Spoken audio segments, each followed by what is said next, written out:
bin. You can see the Willis Enterprises wood chip facility here. The blue looks like a pipe, but it's really a conveyor that goes out of the dock to load barges. This is the property that U.S. Development, as Grace Harbor Rail Terminal, has been looking at the potential of this site to develop. One of the requests that we had made or have made of them is to try to incorporate or allow Willis to be able to stay in business there. You hate to, you work hard to get jobs created, you hate to lose them just to get a few more. So I know they've been working with us to try to, and hopefully that'll fit into their plans. Okay. Terminal 1, I mentioned, that's in the foreground there with the yellow fenders. That was, in 2009, that was constructed with a grant from the state and also with port money, port funds, to allow access for both Imperium and Westway. And again, it's, I don't know, Leonard, did we have any ships in 2012? Maybe one to three. So there's plenty of room to grow there in the handling. So go ahead.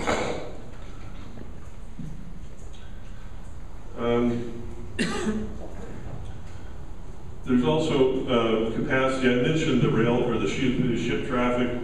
It's not unheard of. It's not even close to where we've been at one time when we in the heydays of the log export business.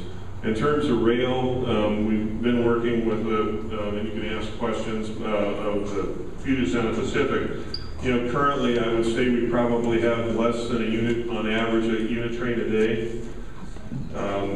And what we've been working with is, as I mentioned, there's 3 projects, and really what we've asked the railroad to come up with is kind of a benchmark plan. You know, if one facility gets built or goes forward, here's what you're going to need to add. You're going to need to add another, what we call a chamber, where you can store, you know, a unit train or another passing track. They just completed a passing track earlier this year over by between Elma and Oakville. So that there's, and I think they'll be able, if you have those specific questions, I think they'll be able to answer those. But the idea was to come up with a stair step to be able to ensure that the commissioners have also added a caveat on these projects that they don't interfere with our existing customers' ability to not just maintain their current level of business, but also to grow. So they've really put on some fairly onerous requirements on these projects to ensure that they don't have an adverse impact on the existing tenants. One of the other things that we've asked them to do is, it kind of depends on how much volume or size, but we've also asked them to be able to plan in their facilities to have enough track storage for at least a half or a full unit train, in addition to whatever the railroad provides as we go forward. And the reason that's important is it does help mitigate, it may not seem like it, but it does help mitigate and manage the rail traffic coming and going through town if they can come and go as a unit rather than building trains in the middle of town. We know how that didn't work too well. Okay.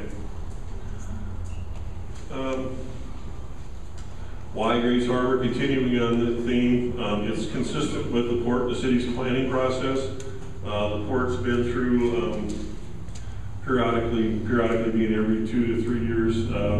We go through a strategic master plan for the industrial properties, and the city obviously does something similar. And all of these projects fit well within what's been zoned, and also the strategic development plan. I'm not sure that the city's plan gets into that much detail, but the commissioners have some requirements that, you know, about job creation, utilizing existing marine and rail assets to ensure that they're maintained and improved as we go forward. And also that we get private investment. We're not interested in just spending public money to build infrastructure.